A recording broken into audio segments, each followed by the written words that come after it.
this age that we really had a revolutionary idea. And knowledge change is today's age, but we have plenty of time to talk to that after. Next, please. The next slide focuses on how our current system is structured. So it's my belief that today's system, today's school, both physically and both in their curriculum as the work for learning, they are still structured in the system of 19th century. So, if that was good back then, because yes, education was compulsory, education was free for all, but was also following the production mentality, where standardization was the key. Now the problem is that it's not that it's free. It's good. It's free education. We need free education to embrace different levels of the society. It's not good. What is not good is the standardization. So this idea that everyone has to work and has to produce the same ways as anyone else. So, education for all and free, but on the other side, we have the downside of this system. So standardization is on the top of the list, but also teacher-led. So education was orientated to the teacher needs rather than the student's needs. And the focus was on the basic skills, reading, writing again, and numeracy. So this was important back then in order to get a better job. Now we all know, we all aware in this room, that nowadays this is not enough anymore. We need more skills. We need to go beyond the core skills, the foundational skills. And in the next slide, we're going to see what are these new perspectives and these new theories that educators, psychologists, and I'm going to mention just one to give you an example because I'm Italian and I know that it's international, is Montessori, for example, methods and researches on education. Now, Montessori originally was a doctor. She studied this children with special needs. She founded the House of Children in 1910. And she started noticing what is really important for soft skills, that children are sponges. They mount us like sponges. They teach, they learn better when they younger, and we tend to lose this focus as we grow up.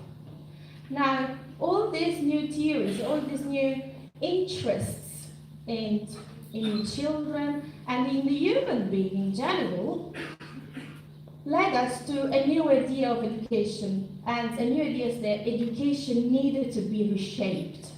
So, new tools to make it possible for education to help children to develop their talent. So it's back then, it's in these last 3 decades that these theories are really seeing their application.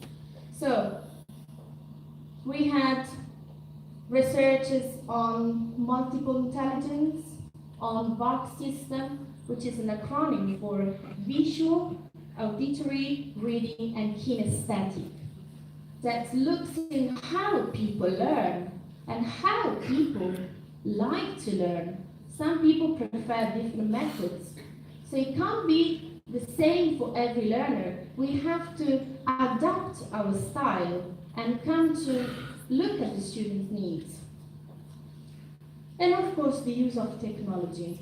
Now, all these theories from the 20th century led to what is important today in education, which is the student-centered approach, where the student is at the top of the pyramid and everything goes around him. And we teachers, educators, we have to look into this. We have to be empathic towards the students. Next, please, thank you. So, educators, psychologists, and business leaders around the world are all asking the same question. What skills our students need to be successful in the 21st century? They're not the core skills anymore. They are skills that go beyond. They look at the human being with its entire personality traits and abilities and talents. Now, this is really important because me being here today, I think is also a process that matches this skills, 21st century skills. Now, no one prepared me, no study, no paper, no qualification prepared me to be on the stage and talking to you or giving my presentation. And I don't think that you were able to do that many years ago. But now the world is reshaping, and education provides also opportunity to do so. So if we look into what are these skills, we need to consider a wide range of different opportunities. Now, the next slide shows you the 21st century skills in the lifelong learning perspective. Now, the frame that you see, the red frame that you see around this, is not just there for display because it's nice. It's there for a reason. Because it's called a framework, and we have to imagine it this way. So on one side, we have the foundational literacies. Actually, we said before, how students apply the core skills to everyday life. So again, we have literacy, numeracy, scientific literacy, science, ITC literacy, financial and cultural and civic literacy. In the one in the middle, we have the competencies, so what you can do. So how students approach complex challenges. And skills like critical thinking, problem solving is very important. Creativity, communication, and collaboration. Now these are also called the four C's, because they all start with letter C. So they're known also as the 4 C's. And it's really important, is those skills are the one which will be the focus of my presentation. And then we have the character qualities, so that's personalities. So how students face the changing environment. So how do we face these challenges? How do we face the world is changing? Because it's not true anymore, and no one believes that if we study hard, we're definitely going to get a job. Or a qualification absolutely means that we're going to get a job. We are in a world where we could do whatever we want if we wanted to. We could travel, we are globalized, so no skills are sitting on their own. We need to embrace the diversity. So these are skills like curiosity, initiative, and leadership, adaptability to the tasks, to the environment. Now, to summarize this, because these are what is the World Economic Forum delivered in a speech and said, this is what the students need to be successful in the 21st century skills. Now, on the other side, we have the workplace. So what skills are business leaders requiring people who go to find a job to have? Even if you Google this is what will come up. So they are collaboration, adaptability and flexibility, responsibility, and people skills. Now, these people skills is what is interesting, because how do we develop these people skills, really? I mean, it's not something that you can learn, It's probably something you develop by talking, by collaborating with other people. And you need to start doing that from school, from primary, from nursery, from primary, having your little group of mates, peers, working together. And not just secondary school, not just a university, just doing a project together. It has to be in the mindset of teachers and educators. So, going next, we could summarize this in 3 big blocks. The literacy, the learning and innovation skills, the digital literacy skills, and career and life skills.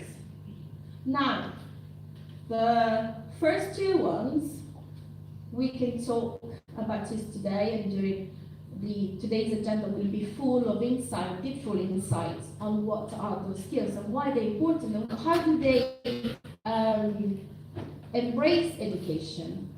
And digital literacy skills, we have the plenary closing session, and we give you also lots of powerful tools to embrace technology in your classroom.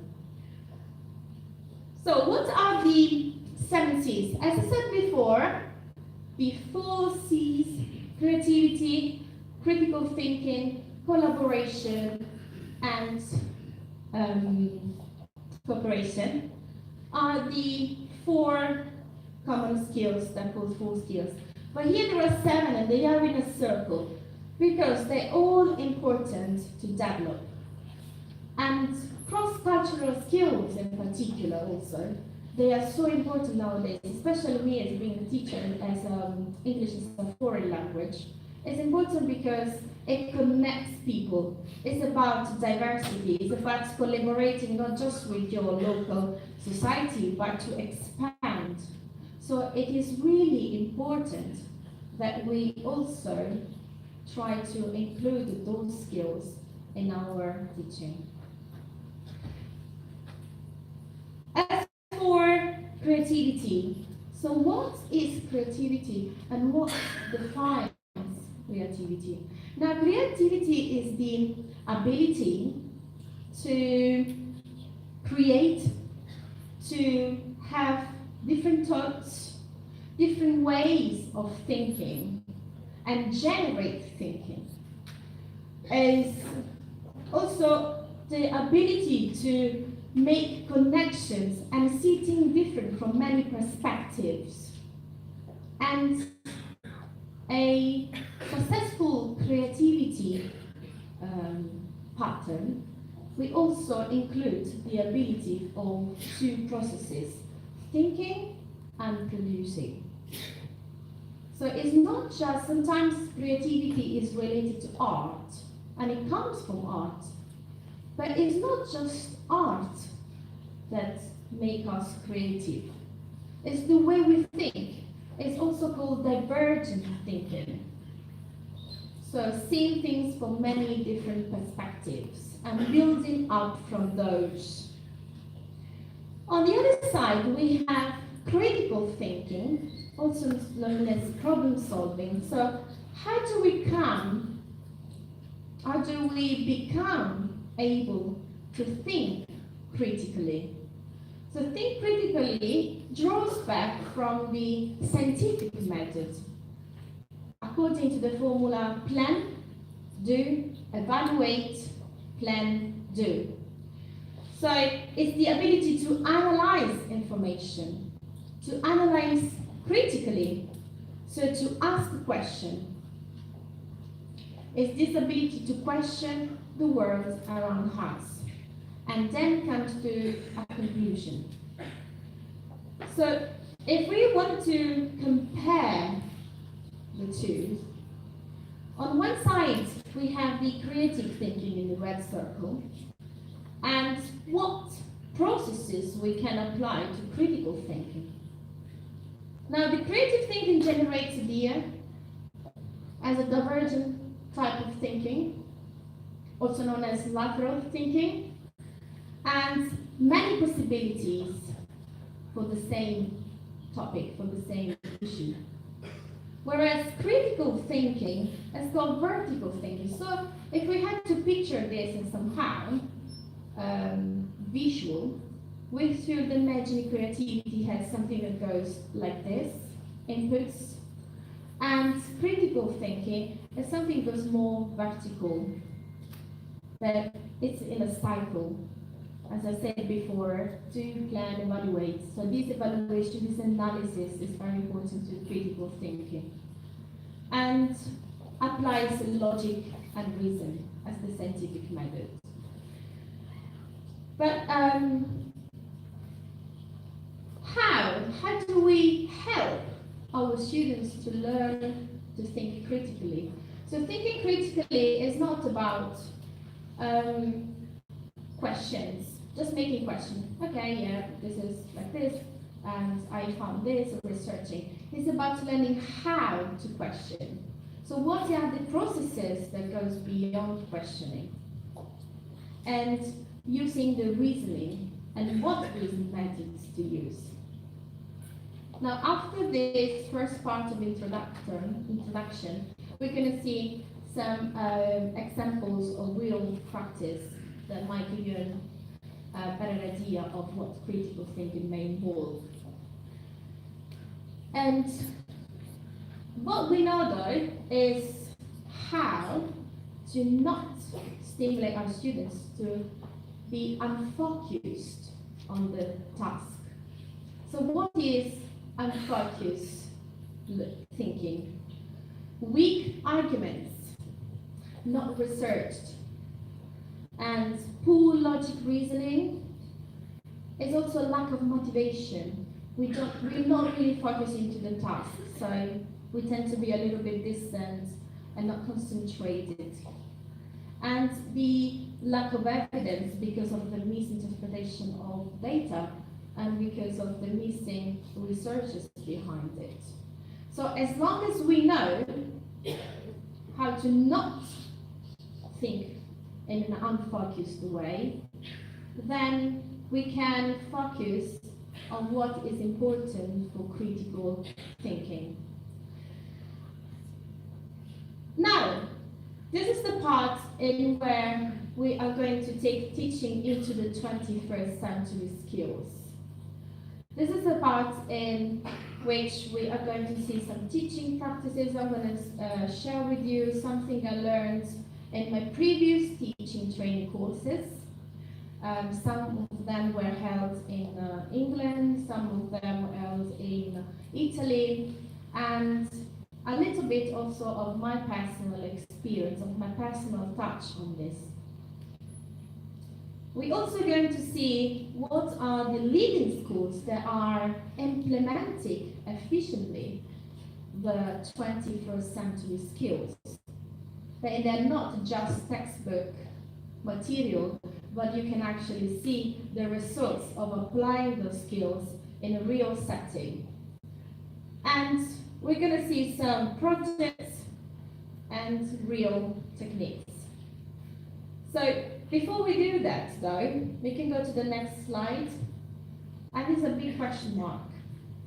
Because these skills, they're not to be considered on their own, but they also have to be considered in the society. So there were three, in literature, there are available many questions actually, many, about how do we help the students connect to the 21st century. But I could take three of those and make into statement and question, again, critical thinking. So the first one is, the world of work is changing.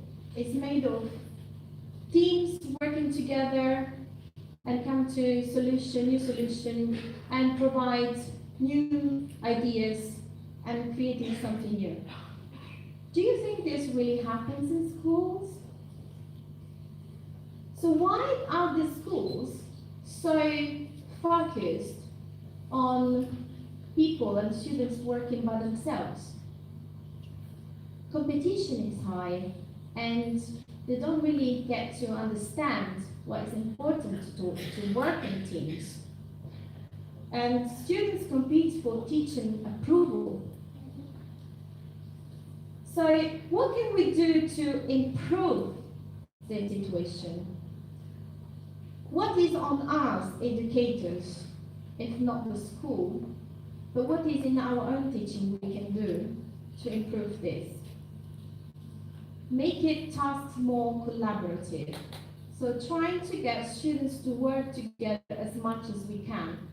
Pair works, even this means just reading a text or answering some questions, they can do it together so they don't have that pressure of being perfect at the whole time. Even evaluation and assessment can be carried on in a collaborative way. So get the students to work together and assess each other. It really works well because kids have this amazing thing that we lose as we grow, empathy. So they never be very nasty about each other. They will try to make things softer. I've experienced this in my teaching, and it was amazing to see how helpful they are with each other.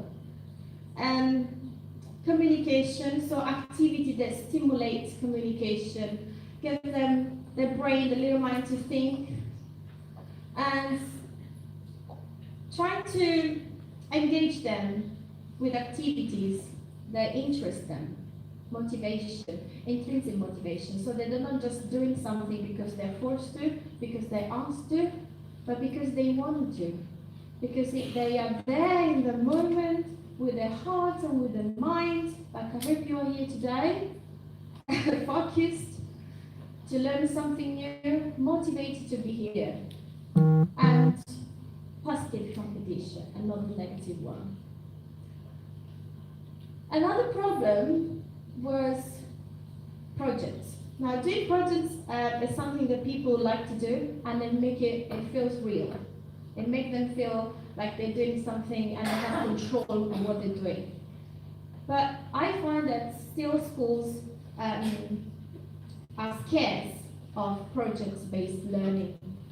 So I know it's difficult because project-based learning requires lots of preparation, lots of planning, and requires most of the times that it's not one subject, but more subjects together, which it would be amazing. But I understand it's hard work. However, it is important. It's vital for students to understand that when they meet the environment, and in the future when they will be involved in work situations, they won't just apply one skill at a time. Now I read, now I write, now I do some maths. It will be more than that. It will be integrated. So why not start these ideas and these theories and these projects from school? How do we do that? Of course, sustaining project-based learning. Again, teamwork. And don't forget to assign roles. Now there is a variety of material available online for teachers to use. It's free. Most of it comes from Oxford University Press. And one of those interesting materials